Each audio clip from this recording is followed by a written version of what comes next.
నమస్తే అందరికి, వంటింటి రుచులకి స్వాగతం. హోటల్లో దొరికే మదురై స్టైల్ వెన్పొంగల్ ఇంట్లో ఈజీగా ఎలా చేయాలో చూపిస్తాను. అండ్ పొంగల్లో నాలాగే ఎవరైనా పెరుగు కలుపుకొని తినే వాళ్ళు ఉన్నారా?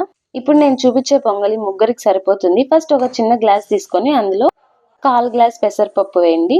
అండ్ అదే గ్లాస్ తో 1 గ్లాస్ బియ్యం వేసుకోండి. వాటర్ వేసి బాగా 2 టైమ్స్ కడిగి పక్కన పెట్టుకోండి. ఇప్పుడు ఏ గ్లాస్ తో అయితే మనం బియ్యం పెసరపప్పు తీసుకున్నామో ఆ గ్లాస్ తో డబల్ వాటర్ వేయండి. 2 గ్లాసెస్ తీసుకుంటే 4 or 5 గ్లాసెస్ వాటర్ వేయండి. వాటర్ ఎక్కువే తీసుకోండి, పర్వాలేదు. తర్వాత అవి ఒక 5 or 6 విజిల్స్ రానివ్వండి. మెత్తగా ఉడకాలి, సంగటికి ఎలా ఉడకపెట్టుకుంటామో అలా. ఇప్పుడు మనం మిరియాలు కచ్చా పచ్చాగా దంచుకుందాం. ఇలా ఉంటే చాలు, ఎక్కువ దంచాల్సిన అవసరం లేదు. ఇప్పుడు విజిల్ వచ్చేసింది. ఈ కన్సిస్టెన్సీ రావాలి. మీకు వాటర్ తక్కువైతే ఇప్పుడైనా వేసుకోవచ్చు. వేసుకొని ఒక ఉడకనివ్వండి.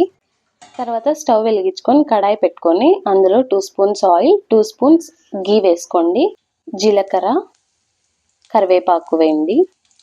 తర్వాత మనం దంచి పెట్టుకున్న మిరియాలు, కొంచెం పసుపు వేసి అది ఫ్రై అయినాక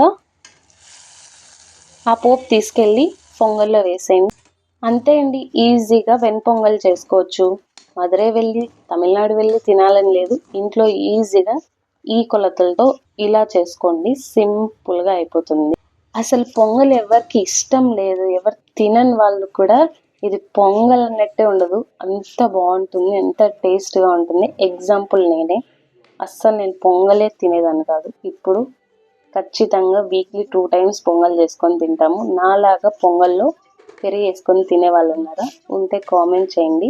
రెసిపీ ట్రై చేయండి ఖచ్చితంగా. Thanks for watching.